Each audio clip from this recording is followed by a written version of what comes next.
নমস্কার প্রিয় দর্শক, আপনারা দেখছেন দ্য কেবি নিউজ প্লাস। আপনাদের সঙ্গে কথা বলছি আদিত্য। ভারতীয় রাজনীতিতে প্রাক্তন স্বামী স্ত্রীদের ভিড় কি বাড়ছে? অদ্ভুত একটা প্রশ্ন নিয়ে আপনাদের কাছে এলাম। আপনারা সৌমিত্র খাঁ, সুজাতা খাঁকে মুখোমুখি লড়াই করতে দেখছেন এবারের লোকসভা নির্বাচনে। বিষ্ণুপুর কেন্দ্রে, বাঁকুড়ার বিষ্ণুপুর কেন্দ্রে তারা পরস্পরের মুখোমুখি হয়েছেন। তারা সম্পর্কে প্রাক্তন স্বামী স্ত্রী, এখন বিচ্ছিন্ন। কিন্তু শুধুই কি এই সৌমিত্র খাঁ এবং সুজাতা খাঁ, নাকি আরো কোনো নতুন টুইস্ট যোগ হচ্ছে ভারতীয় রাজনীতিতে? সেরকমই খবর পাওয়া যাচ্ছে। আপনারা জানেন, হুগলি কেন্দ্রে লকেট চট্টোপাধ্যায়ের বিরুদ্ধে তৃণমূল কংগ্রেস প্রার্থী করেছে বাংলার দিদি নাম্বার ওয়ান, না দিদি নাম্বার টু রচনা ব্যানার্জিকে। দিদি নাম্বার ওয়ান বাংলার এখন মাননীয় মুখ্যমন্ত্রী মমতা বন্দ্যোপাধ্যায় কে বলা হচ্ছে। রচনা বন্দ্যোপাধ্যায় তিনি প্রার্থী হয়েছেন হুগলি কেন্দ্রে এবং প্রত্যেক দিনই লকেট চট্টোপাধ্যায়কে চোখা চোখা বানে বিদ্ধ করছেন, নিবিড় প্রচারে মেতে উঠেছেন। এবার এই রচনা বন্দ্যোপাধ্যায়ের প্রাক্তন স্বামী, অর্থাৎ তার প্রথম বিবাহিত স্বামী সিদ্ধান্ত মহাপাত্র, তিনি বোধহয় যোগ দিচ্ছেন বিজেপিতে। তিনি কি নতুন রাজনীতিতে আসছেন? না, তিনি কিন্তু নতুন রাজনীতিতে আসছেন না। তিনি বিজেডিতে ছিলেন এবং বিজেডির হয়ে ওড়িশার ব্রহ্মপুর কেন্দ্র থেকে দুবার সাংসদ নির্বাচিত হয়েছিলেন 2009 সালে এবং 2014 সালে বিজেডি থেকে, বিজু জনতা দল থেকে, নবীন পট্টনায়কজির দল থেকে। কিন্তু এবারে এই লোকসভা নির্বাচনের সময়ে তিনি যোগ দিচ্ছেন বিজেপিতে এবং যদ্দূর জানা যাচ্ছে যে তিনিও নির্বাচনে প্রতিদ্বন্দ্বিতা করতে পারেন না।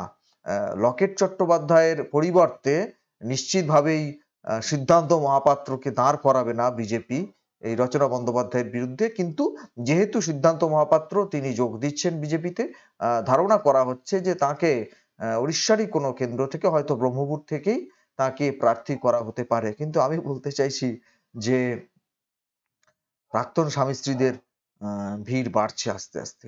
যে কেউ রাজনীতিতে যোগ দিতেই পারেন। তাতে এই প্রাক্তন বা এই বিষয়টাকে নতুন করে আলাদা করে গুরুত্ব দেওয়ার কিছু নেই, সিরিয়াসলি গুরুত্ব দেওয়ার কিছু নেই। আসতেই পারেন যে কেউ। তবে যেহেতু তাদের একটা জুটি, রচনা ব্যানার্জি এই দেখছেন এবং সিদ্ধান্ত মহাপাত্র, এই জুটিটা তারা অভিনয় করতে করতেই জুটি বেঁধেছিলেন এবং তারা পরিণয়ের সূত্রে আবদ্ধ হয়েছিলেন।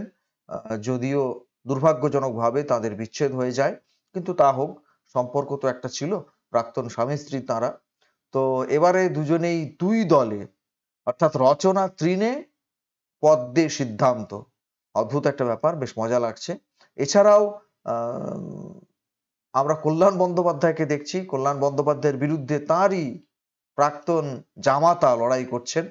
বেশ মজাদার, বেশ মজাদার। সিরিয়াসলি কেউ নেবেন না গোটা বিষয়গুলোকে, মজাদার। আপনাদের কাছে তথ্য আকারে তুলে ধরলাম।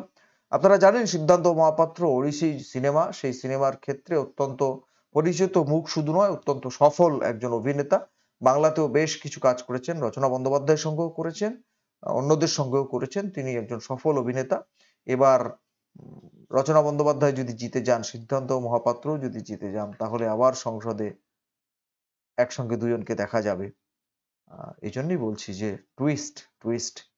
সৌমিত্র সুজাতাকে নিয়ে যারা এতদিন বিভিন্ন কথা বলতেন, ট্রোল করতেন, তারা আরেকটু রসদ পাবেন রচনা ব্যানার্জি এবং সিদ্ধান্ত মহাপাত্রকে নিয়ে আলোচনা করবার।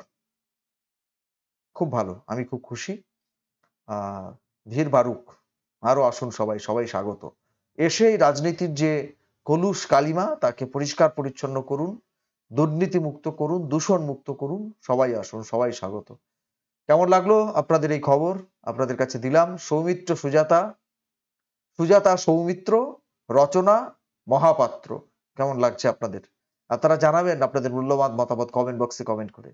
নজর রাখবেন আমাদের প্রত্যেকটা প্রতিবেদনে। সিরিয়াসলি নেবেন না, কাউকে নিয়ে খিল্লি করার জন্য এই ভিডিওটা বানালাম না, এটা একটা ইনফরমেশন। Thank you.